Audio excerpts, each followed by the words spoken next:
今天开始会是我们一系列的那个新冠肺炎多角度反思的研讨会。So starting today, we are going to have a forum who's talking, discuss the reflection of the COVID-19 pandemic. And Dr. Ye is the moderator. He also organized this program. Dr. Ye, can you hear us? Can you? We can't hear you. Anyway, today we start with Dr. Epstein. 那今天想我们开始是叶向前 ，sorry， 叶向前博士。And then you can see the program for the next four weeks, except the third week, we have the pandemic talk on the 22nd. 那今天就是叶向前博士会主讲，然后你在这边可以看得到接下来的4次的演讲的人。在11月22号这边是我们这个还是安排的关于新冠病毒的那个疫情的报告，所以这边你看到差一个 ，OK， and I think most people know about Dr. Epstein, so I don't think I need to introduce him. Right? He's the first Western disciple and taught by the Venerable Master. Like you heard that in 1968. If I'm wrong, you can correct me. You're doing fine. The Swargama summer session, the 68, it was organized by Dr. Epstein. At that time, he was a student, graduate student at University of Washington, and somehow he knew the Venerable Master, so he actually brought a whole bunch of students from Seattle come to San Francisco. 我想易教授大家应该不陌生，他是上人在美国的可以说是第一个弟子。在68年这个楞严讲修班开始的时候，就是他带的一群西雅图的华盛顿大学的同学们一起下来的，从那时候就开始。So Ray, can you say anything? If not, I think we'll. Yeah, well, okay, go ahead. We have Dr. Huang Lan is simultaneously doing the translation. And I'm happy that. Can you hear me? Yes. Yeah. We're happy that Dr. Wang Epstein is the first speaker of the series. And I think that from what happened over the last year or so, when the pandemic first started in China, we see a lot of reactions from different people in different places. For example, in Italy, in the early stages of that, when people are locked up, they people in their balcony serenade each other. So that's one kind of reaction. On the other hand, in China, we see that people from all different provinces sending doctors and volunteers to Wuhan to support the city, and why they are building 2 huge hospitals with 40,000 constructors in 10 days.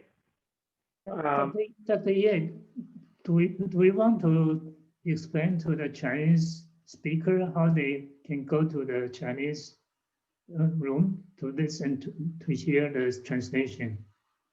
我们是不是应该先解释一下，要不然有的人不晓得怎么到那个中文的的那个翻译室去啊，是不是？那是不是请刘瑞来解释一下？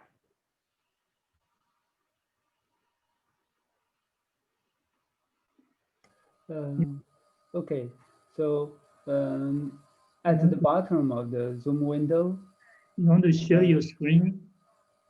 因为你应该讲中文啊，这个你讲英文就需要用啊。在如果您是用那个视窗 Windows 的话，的 Zoom 的话呢，在最下面有一个图标。你要不要 share 你的 screen？ 这样子大家可以看。Interpret。你 share 你的 screen 吗？有人？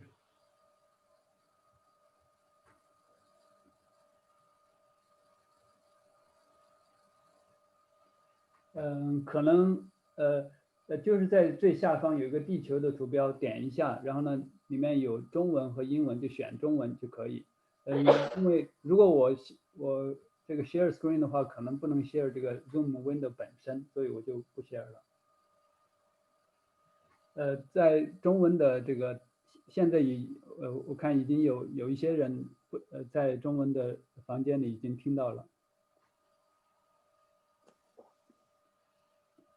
好，你们可以继续。Dr. Ye, you can continue. Okay, so I think we also have people from all walks of life expressing, you know, their feeling differently. From many places, people are following the rules. On the other hand, many other places, people are angry being alone or being locked up. They feel they lost their freedom. So the pandemic showed us many faces of how we respond to them. For example, I read an article that a person in China talk about the quiet China when they were in quarantine. He was happy to enjoy really time with his family, and then in a couple of days he saw blue skies in Beijing.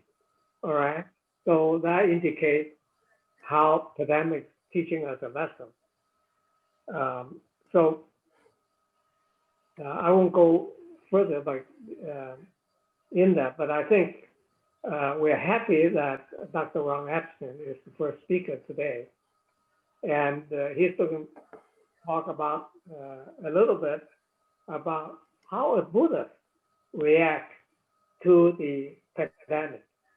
And he has about 30 minutes to talk. And then after that, we have Q&A session and to have open sessions. And audience can also send your questions to so Liu can collect them, and then show it to us so we can talk about, have Q&A sessions then. All right. So Dr. Wang Epstein, would you start your talk? Thank you, Ray. Please let me know when it's time for the question and answer, or if you want it a little earlier, that's okay too. And thank you for inviting me, and Dharma Master Jin Young, thank you for hosting this series, and to all the tech people who are helping us out. I'm hopeless when it gets to the technology, I'm afraid. I want to make clear to anybody who doesn't know me that I have no scientific credentials whatsoever. So anything that I say is not from a place of professional expertise. So I thought what I would do is just very, very roughly and unevenly kind of chart out some ways of looking at what's going on and what some of the problems might be. And I'll do my best to try to figure out what the audience is interested in and what they want to hear, even though I have no idea who's out there listening and what they're interested in. What is COVID-19 and where did it come from? Nobody seems to be very clear about that right now. And the one thing that everybody agrees about, I think, about COVID-19 is nobody wants to take responsibility for it. So there are a number of possibilities, and each one brings up certain questions about the situation. So one theory is that it was Ron, transmitted from. Sorry, Hello? Ron, do you have a screen? You want to share your screen? You have anything? I think I don't have enough bandwidth for the large screen. So if we just stayed on the small screen, is that okay? Mindy, do you have anything? I'm not showing anything. So if you want to show things on the screen while I'm talking, that's fine. Okay, I don't know whether, Dr. Ye, do you want to show anything on the screen? Or No, I don't have anything to show particularly. so, do you want to stay with this screen or what? Oh, I am sharing my screen. You are? I'm sharing my screen, but I don't know why, I'm still sharing my screen. right. Okay, I will stop share and see what happens. Okay. Now we see Ron. Okay. That's fine. Go ahead, Ron. Sorry. Well, anyway, one of the theories is that this was a virus that was transmitted from animals to human beings. And there's a lot of problems with this. This has to do with the fact that I think it's called zoonosis, that a lot of viruses, not only this one, are routinely transferred in large numbers from animals or birds to human beings. Just today, there was a news item in saying that they discovered that mink, the animal mink, could be a carrier of the virus. So they're killing thousands and thousands of minks to cut off the chain of transmission. And just right there, you can see where we Buddhists might have a problem with the mass killings that have gone on in terms of our usually misunderstanding how things are transmitted, whether it's COVID-19 or other viruses. For example, you're probably all familiar with the episode where the rulership decided that the wild birds were eating too much of the grain, and so instructed the populace to essentially kill all the birds.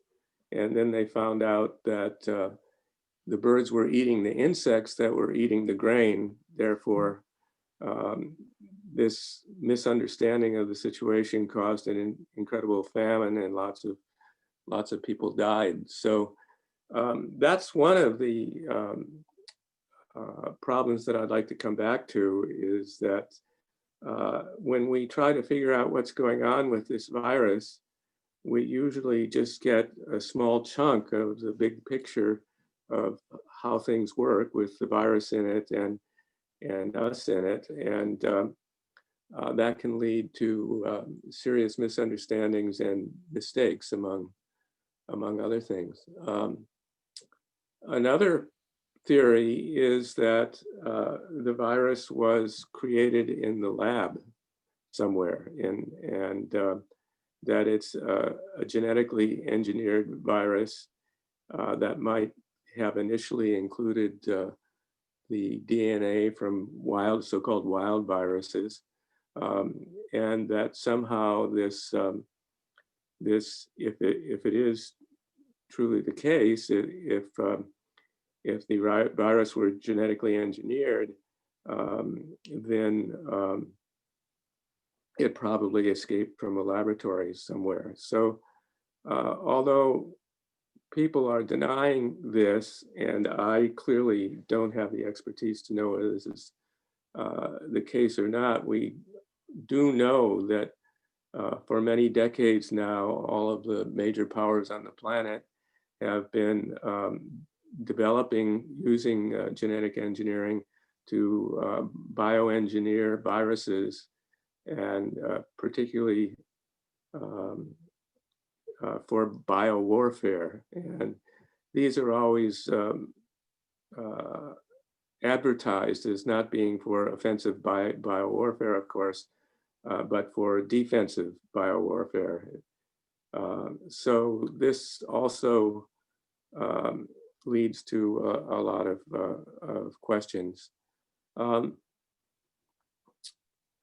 I thought it might be interesting to talk a little bit about the Venerable Master Xuan Hua, who is the teacher of many of us, and to talk about how he approached the pandemic situations. There are just a few teachings in his talks where he talked about this sort of thing.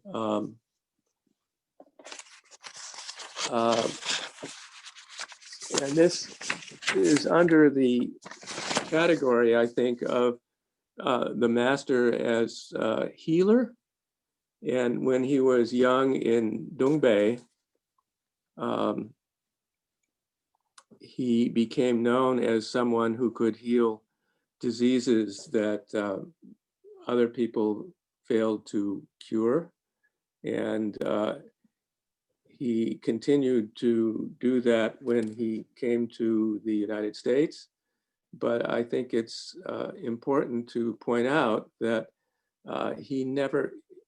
to my knowledge anyway, he never claimed any healing abilities, and that he ascribed all of the success that he had in healing people to the power of the great compassion Bodhisattva Guanyin, and that for his teachings about illness and the healing of illness,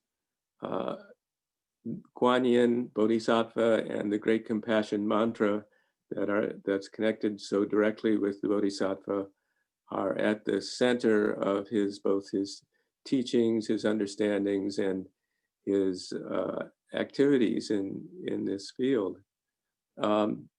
He says that he came into contact when he was on a train, presumably in Dongbei, and someone gave him a copy of the Great Compassion Mantra, which he recited from memory after a half an hour. And then he learned the 42 hands and eyes Dharma. And then after cultivating the 42 hands and eyes Dharmas for several years, he was ready to step into this role in service of Guanyin Bodhisattva.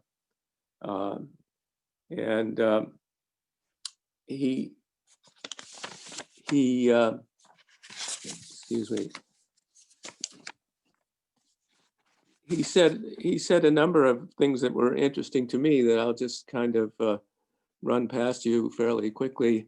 One is that in Dongbei, there was a village where there was a severe epidemic that was causing the death of the majority of the people in the village. And he felt sorry for them, so he went to the village and he took with him I believe, two 12-year-old boys. As we know, when young children with good roots have not yet reached puberty, then they are very pure and can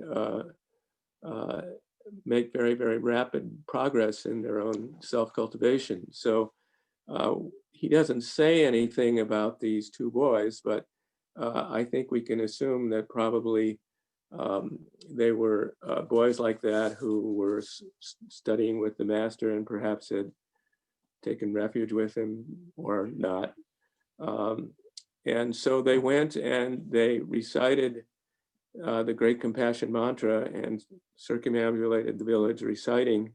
And after they were finished, the epidemic was gone. Okay, so how do we explain this? And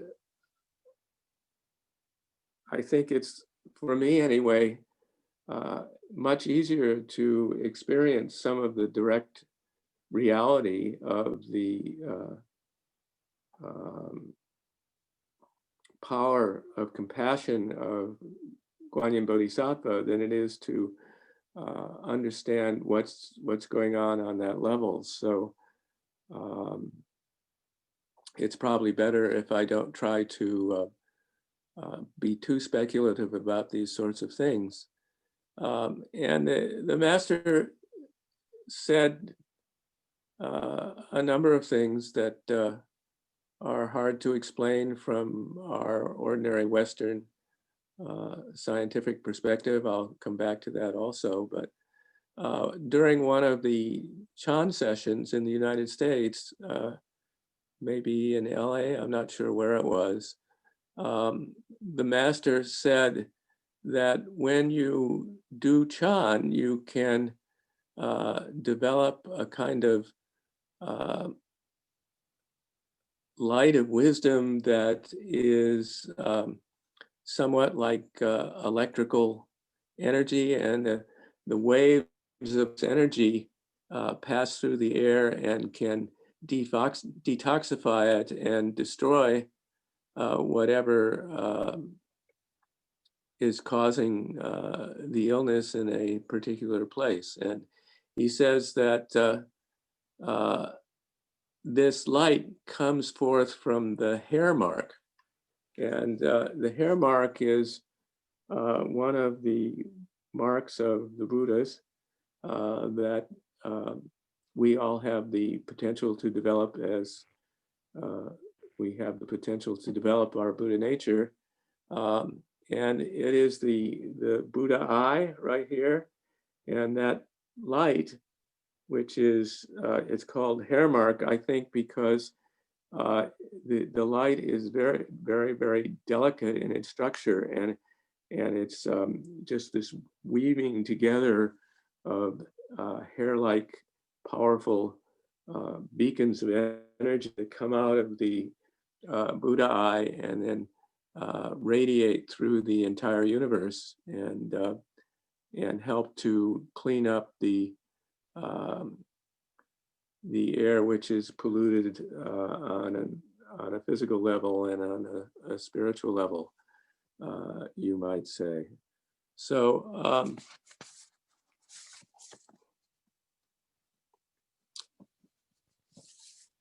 a lot of people who are very sincere and who are sometimes well along in certain aspects of their practice feel like if they just do Guanyin practice or recitation of Amitabha Buddha's name practice or whatever, and they recite, then they don't have to pay any attention to what is going on in the world around them. And in regard to this, the Venerable Master told a story. I don't remember where it was, but where he was speaking when he told this story, but it had a very powerful impression on me as a very important teaching. So I'd like to share it with you now. It's a very short story. It has to do with an old retired couple in mainland China who were living in a hut, and because they were retired and old, they just sat there in this hut together and recited the Buddha's name. And then the wife noticed one day when they were reciting that the hut was catching fire.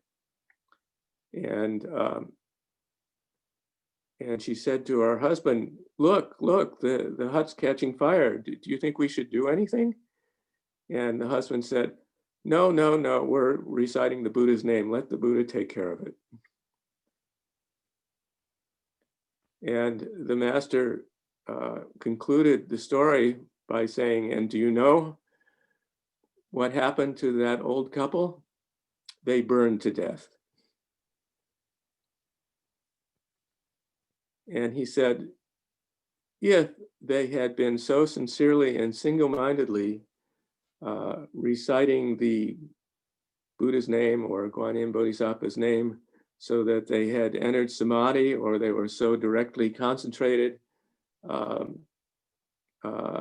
that they were unaware that the place they were sitting in had caught fire, then probably Guanyin Bodhisattva would have saved them. I know this might take a little thinking through, but if any of you have any comments about this, I'd be interested in hearing them. It also reminds me of a personal experience I had. This was in the 1970s, I believe. We had a Chan session at Gold Mountain Monastery in the Mission District in San Francisco. And I decided to go. It was in the middle of winter, and as you probably know, that old brick monastery was what the Venerable Master called the refrigerator, the freezer, the ice box. And it was really cold, and a damp cold that went right through your bones. And I was feeling a little bit desperate, I guess, in my lack of response from my cultivation. So I was trying really hard to be sincere in doing my Chan practice. The only problem was that I got the flu that then went into my lungs, and then I started coughing all the time and interrupting the samadhi of all the people in the Chan hall. And I would try really, really hard. And I thought to myself, you know, this is a Chan session. You shouldn't be attached to anything. You shouldn't pay any attention to what's happening to you. Just, you know, investigate Chan and don't pay any attention to what's happening in your body. And I was getting sicker and sicker. And so finally, the Venerable Master called me over and said, what's going on with you? And I said, you know, I'm, you know, got the flu and it's gone into my lungs. I can't stop coughing, but I don't want to be attached to any of it. And he smiled and very kindly said I was really stupid. And then would you think that he told me to recite Guanyin's name or something like that? No, he said, go to the student health services at UC Berkeley and have them give you some antibiotics. So this is the other side of what you might have heard about the Venerable Master healing.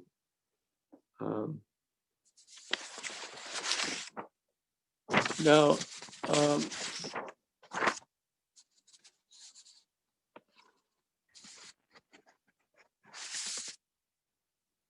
a lot of what's going on with COVID, I think, has to do with our not having a good social or technical model for understanding how viruses work.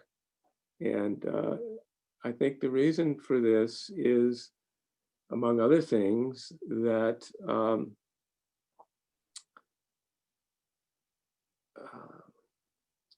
well, let me back up here. I'm sorry about that. Let me make clear that I grew up in a household that was not religious, and it was not anti-science. As a matter of fact, I think my parents both believed in science as a religion, which is sometimes called scientism, to distinguish it from science as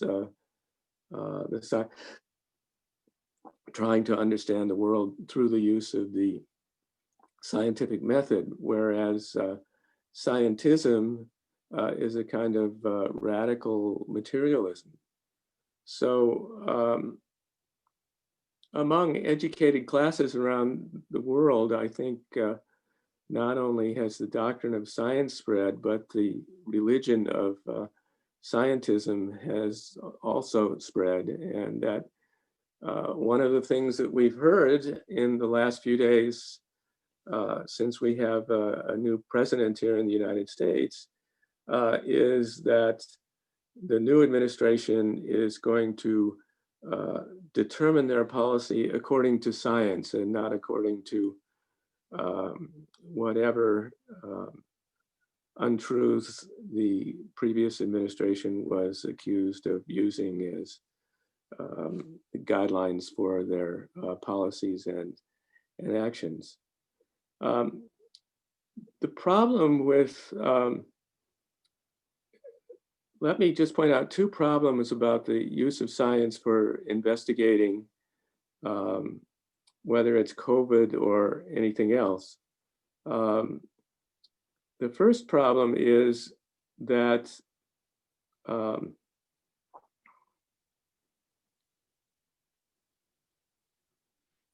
science usually just takes a small chunk out of whatever the larger picture is and tries to investigate what's inside that small box, which is part of a much vaster interdependent world.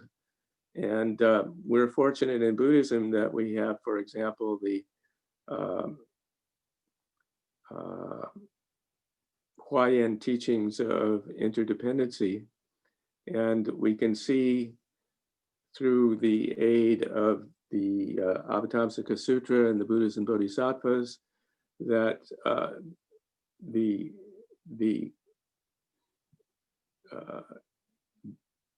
pure patterns of complex interaction in the world and within our own minds are really inconceivable. So very often, when scientists are studying a certain phenomenon or a certain sentient being, they will draw a line around just a very small area and investigate just within that small area, and they fail to see the broader connections and interactions that are essential to understanding what's going on. And that's clearly the case with COVID. For example, there are people who are studying COVID in bat caves, and they just take a very, very small part of the ecosystem there and try to understand how that can help them to eradicate COVID, but they don't have no concern for or even interest in the ecosystem of these sentient beings that is incredibly complex and has been going on for probably millions of years without any human beings being involved at all. And when human beings put their nose into those aspects of the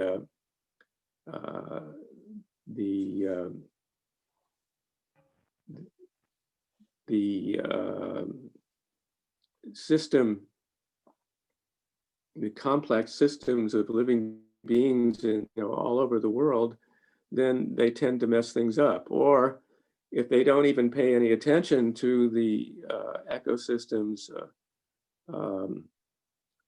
then as human beings get more and more numerous on the planet, then they tend to run up against these long-established ecosystems, some of which are toxic to human beings, and so they unleash on the populace, the human populace, all of these weird diseases that could have been avoided by more completely understanding and respecting and protecting the ecosystems of non-human living beings. The other problem with using science to explore COVID, and I want to make clear, I'm for science exploring COVID if they do it in a better way. The Venerable Master used to say, when people brought up stuff about science and psychic powers, so-called psychic powers or spiritual powers in Buddhism, he said that repeatedly that there is no conflict between science and spiritual powers, and there's nothing miraculous about spiritual powers. And it's just that science has not gotten to the point where they clearly understand what they're about, but they will get there sooner or later. So the second point then about the limitations of science is that science is about, as the English philosopher David Hume said, is about is rather than ought. Okay, so science is about investigating what is and coming to understand it in a clear, rational way, whereas there's a whole other realm of discussion about what we should do and what we should not do. In other words, human morals. And science doesn't deal with that. So when we say we're going to set up a government, we're going to set up a society which is based on science, we are de facto saying we want to set up something that is devoid of moral guidelines. And we know that when that happens, technology without civic wisdom, or the wisdom to understand how to properly use it, leads to disasters in wherever that occurs in human civilization. So we're on the brink of bringing more calamities down on top of us unless we open our eyes a little and begin to see more clearly. We're very fortunate now that the Guanyin session at the City of 10,000 Buddhas has just concluded, and that the participants were able to send out all of this wonderful, compassionate, healing energy into the world, and to support clear seeing wherever it's found in a wholesome way. And so I think it behooves us, seeing that neither superstitious, uninformed views about the virus nor scientific views about the virus are really sufficient in themselves, and that we can really use on this planet, on the whole planet, very clear Buddhist views about how to go forward.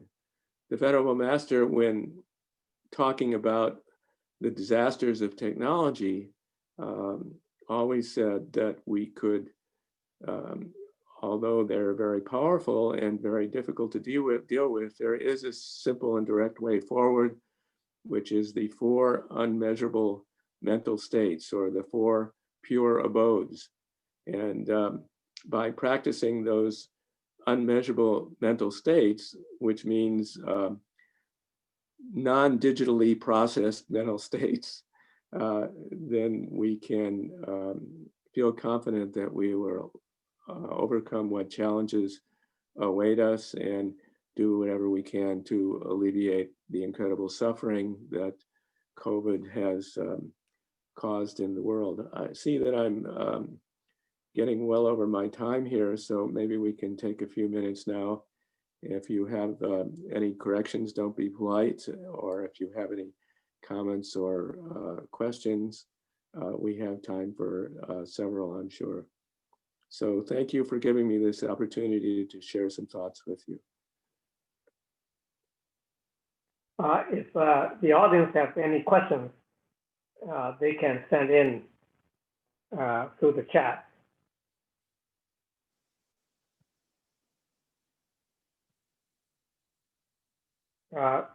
Tino, can you hear me? Yeah. Okay. Ron, thank you very much for your wonderful elaboration and in terms of the virus, reflection on the virus. And from your talk, I guess as a Buddhist, can you summarize what's the lesson of the COVID-19?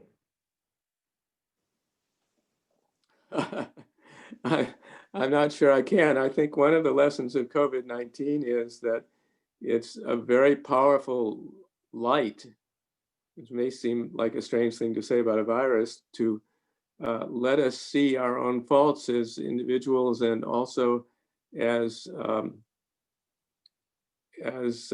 communities and of civilizations. You know, that the incredible sufferings that have been caused all over the world by the virus are because of flaws, I think, in these various levels of social interaction and interdependency and inability to take care of people's very basic needs. And so that it's like the virus is pointing a laser light and saying, you've got to fix this. You've got a rent in the fabric, a tear in the fabric, fix this, fix this, fix this. And people see very clearly not only what the problems are in society, but what the problems are inside their own minds. I think you mentioned the fact that because of the virus, the skies over Beijing and Delhi and some of the most polluted places in the world, just after a few weeks, just went from impenetrable smog to clear skies with where you could see all the stars twinkling.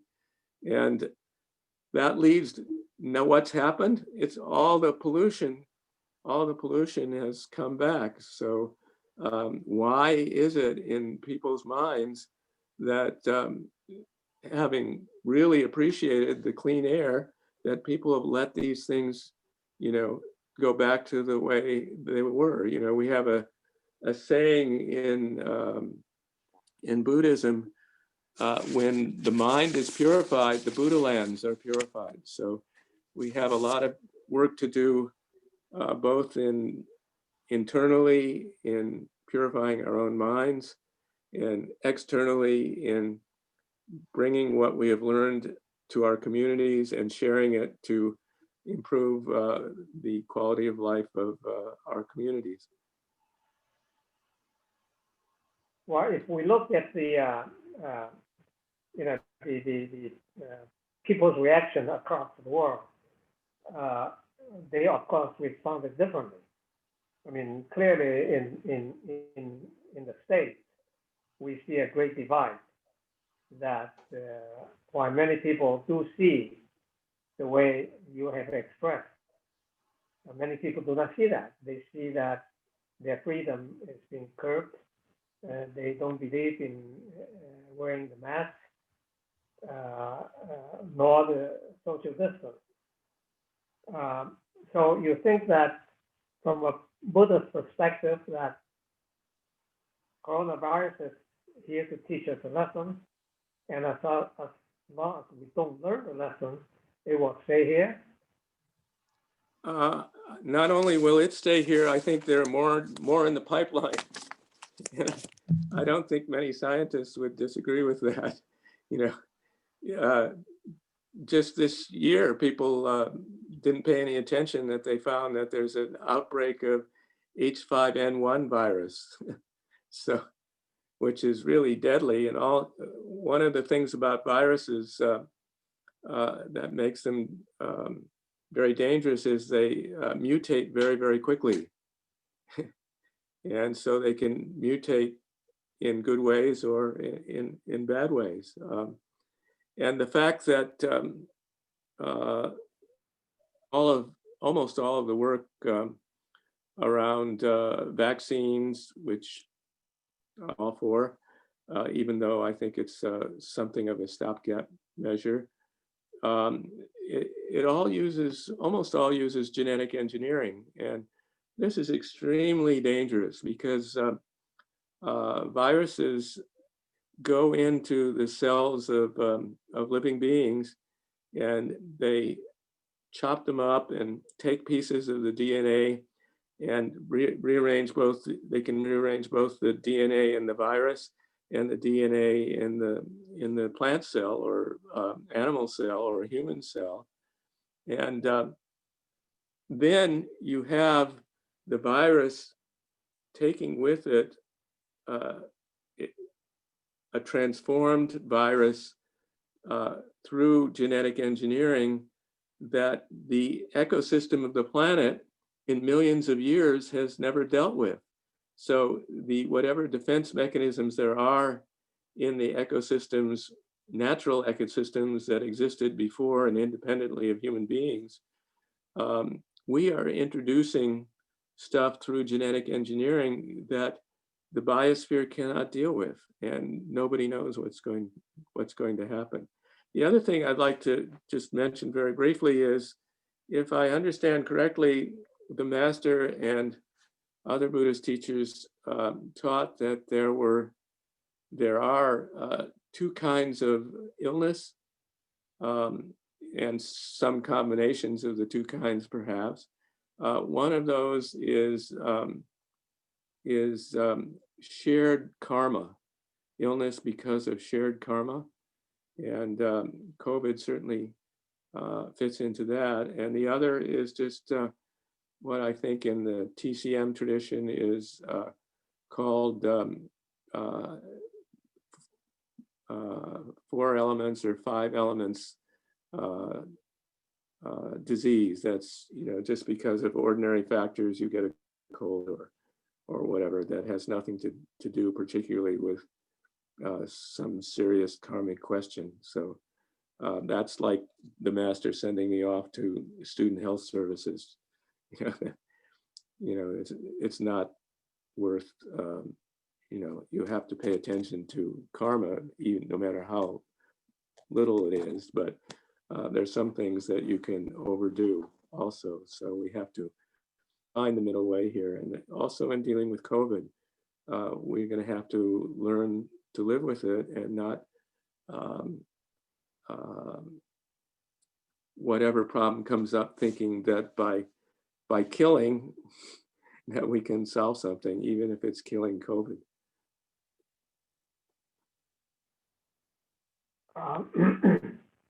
Any other questions from the audience?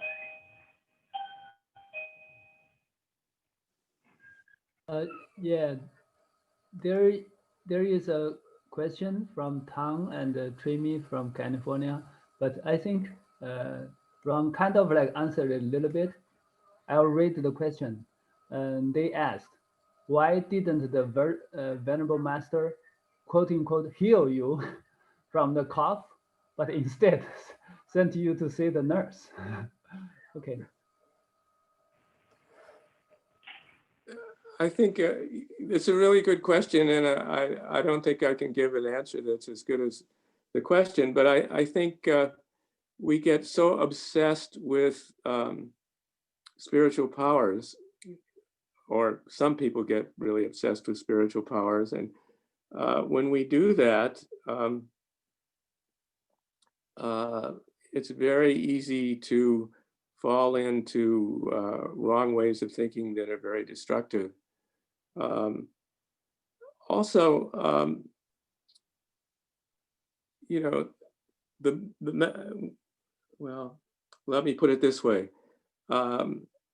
After I got to know the master better, after being his disciple for several years, I became more and more sensitive to the fact that of all the incredible suffering in the world that the master was dealing with, for example, we all see that when he was lecturing on the sutras and people were translating into English, he was invisibly helping people, you know, using the 42 hands and eyes to heal people, whether they were present or not present. And then you get a sense of perspective about, well, is your problem so important that you're going to take the master away from the other people who he's trying to help, who may be in a much more serious position? Or is there a simple, ordinary answer, you know, solution to your problem?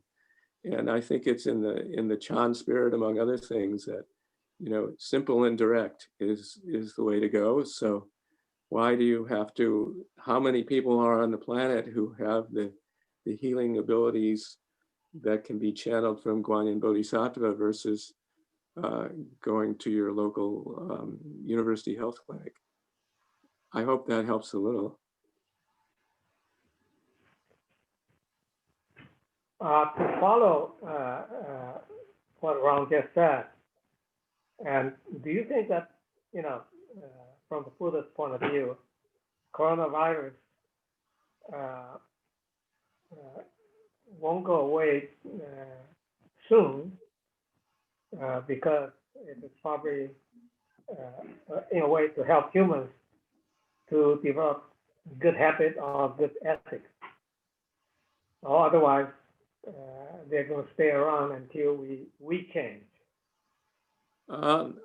I'm not. It's a very good question, Ray, and I'm not sure of the answer. I know how I feel about it, but I'm not sure that that's correct. That is no. I don't think the virus is doing that. I don't think that the virus is sentient. So it's just in the course of you know, karma playing itself out that you know, the coronavirus becomes one of the tools for karma to play itself out. But it's not as if the viruses are a sentient being that are intentionally doing one thing or another, or who care what they're doing to human beings or don't care what they're doing to human beings. Any other questions? Ron, this is Jin Yong. I have a question for you. Okay.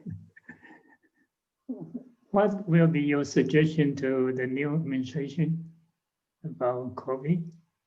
You say that it just depends on science, is that enough, right? Well,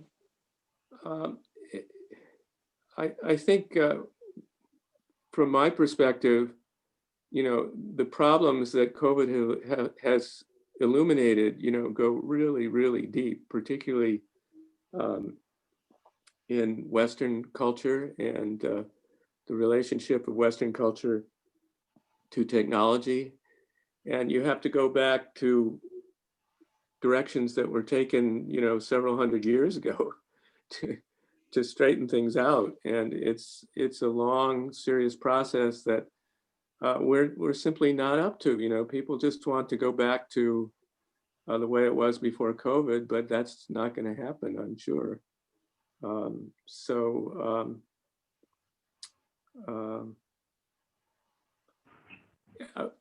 In the short term, I, like everybody else, am waiting for a vaccine. I'm not anti-vaccine at all. You know, that as a matter of fact, my father, who was a pediatrician, got polio while he was taking care of kids who had polio.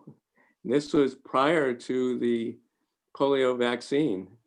And so I know how that directly affected him and affected our family, you know, and other people that we knew whose kids had got polio. So does polio maybe have deeper environmental causes than just something that can be knocked out by a vaccine, at least temporarily, until things evolve?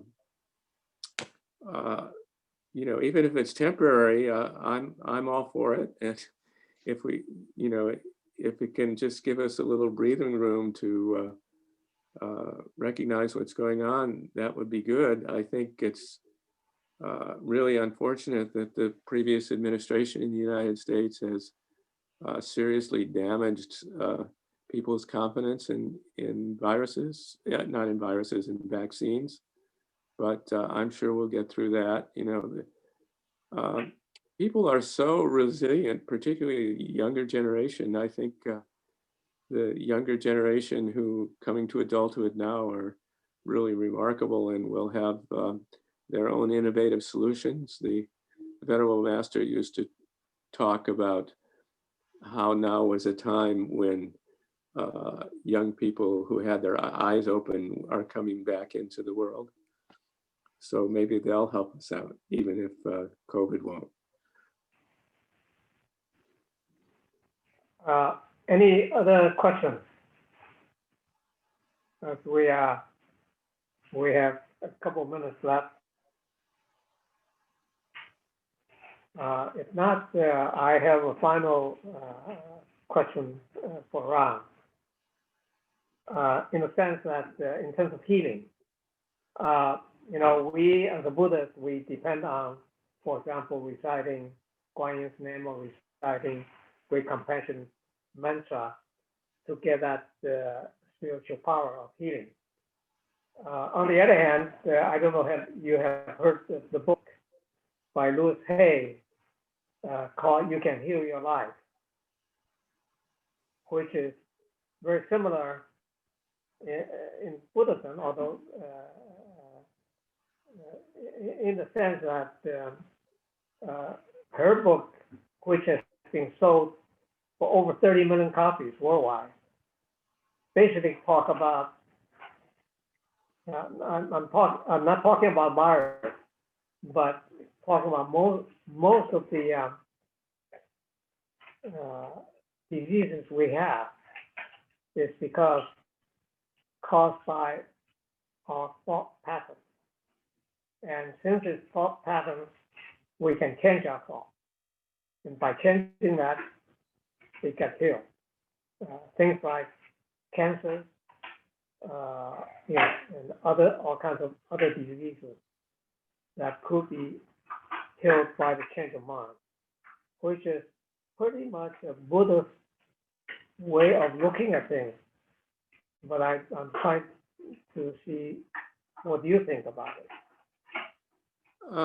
I think that, you know, the Dharma is the Dharma wherever it's found or however it's labeled, and healing Dharmas are healing Dharmas, you know, wherever they're found and, you know, however they're labeled. They don't have to be labeled in just with capital letters, you know.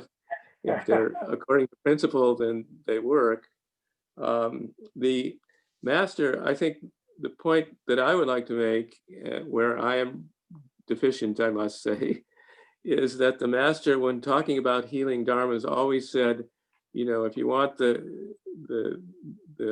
Great Compassion mantra to work, etc., then you have to be 100% fully concentrated. You can't be all scattered all the time, but you need this constant, pure concentration. And then the great wonder of the world of the Buddhas and the Bodhisattvas with all their compassion will then appear to you in amazing ways. And but the problem is, for all of us, you know, it's fine, you know, you have to be 100% totally concentrated, how do you do that? The way you do that is through practicing meditation and through following the precepts. And if you don't follow the precepts and you don't hone your concentration in meditation, then you'll never get concentrated to the level that you need to get these kinds of responses. But basically, if people are sincere, still, Guanyin Bodhisattva will help us all out. Well, thank you very much, Ron. And I think our time is up. Unless there are some other questions, Ray, do you have any other questions from the audience? No. Okay, I think, yeah. Thank you very much for having me. I appreciate it. Well, we want to thank you. I want to thank you, Ron, for being our first speaker and open up a new frontier in terms of reflecting on the COVID-19. And as many of you have already know that Ron is the founding chancellor of the Lama Ram Buddhist University many, many years ago. I also want to take this opportunity to thank Dr. Lan Huang, who is our translator this evening. And Dr. Huang holds a PhD in educational psychology from the University of Minnesota with a minor in statistics. And she's now working in DRU, helping with all kinds of work. So we are very, very lucky to have both of you here to help us. And next week, we have Dr. Marvin Trotter, who is the former chief medical officer in the Yukai Hospital, and with translator Dr. Bin Wang, who is a specialist oncologist here, and as well as we have helped many people at the DRBA. And then we have Mr. Nippon Maida on the third week with Dr. Carol Chu as the translator. And after that is the Professor Claire Brown, and with translator Ms. So Yihuan. Finally, capped with the series is Professor John Wu on December 13th, and translator is Dr. Yu Chen. So we look forward to all of you to join us next Sunday again. Thank you very much. And also appreciate Liu Ray and Lloyd in helping with the equipment and so forth. Thank you very much. Any, Dama Master Yung, you have anything else to share with others? I think we'll dedicate merit. Yes, please. People see the screen, right? And we'll chant this in English. Merit from the skies, along all the repay the kindness from above and restore those in Down below. all see or hear others resolve upon awakening. And when the body needs the sanity, come together in the land of grace. Three Amitofo.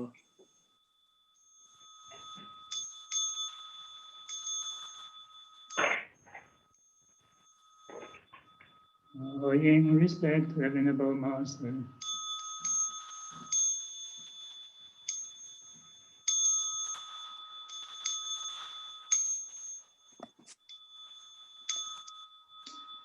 Amitabha.